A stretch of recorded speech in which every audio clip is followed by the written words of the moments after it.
வள்ளலார் என்று அன்போடு அழைக்கப்படக்கூடிய ராமலிங்க அடிகள் தனது இரக்கத்தையும் அன்பையும் செடி கொடிகள் உட்பட அனைத்து உயிர்களிடத்திலும் காட்டினார். இதைத்தான் ஜீவகாருண்ய ஒழுக்கம் என்று குறிப்பிடுகிறார். இவ்வாறு தனது அன்பையும் இரக்கத்தையும் ஒவ்வொரு உயிரினங்களிடையேயும் காட்டுவதற்காக 1865 சமரச வேத சன்மார்க்க சங்கம் என்னும் அமைப்பை நிறுவினார். இந்த அமைப்பு பின்பு சமரச சுத்த சன்மார்க்க சத்திய சங்கம் என்று பெயர் மாற்றம் செய்யப்பட்டது. அதன் பிறகு தென்னிந்தியாவில் ஏற்பட்ட கொடிய பஞ்சத்தை தொடர்ந்து 1866 சாதி மத வேறுபாடுகளை கடந்து அனைவருக்குமான ஒரு உணவகத்தை வடலூரில் அமைத்தார்.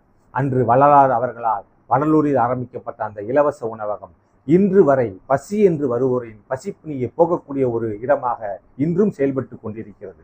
இவர் தான் வாழ்ந்த காலத்தில் பாடிய ஏராளமான பாடல்களின் தொகுப்பு திருவருட்பா என்ற தலைப்பில் தொகுக்கப்பட்டுள்ளது.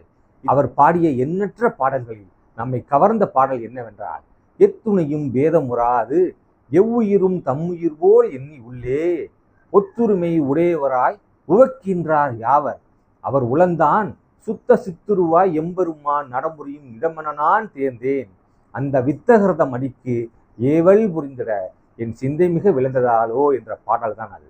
அதனுடன் அருட்பெருஞ்சோதி அருட்பெருஞ்சோதி தனிப்பெருங்கருணை அருட்பெருஞ்சோதி என்ற வைர வரிகள் என்றும் வள்ளலாரின் நினைவை போற்றும். சரிங்களா?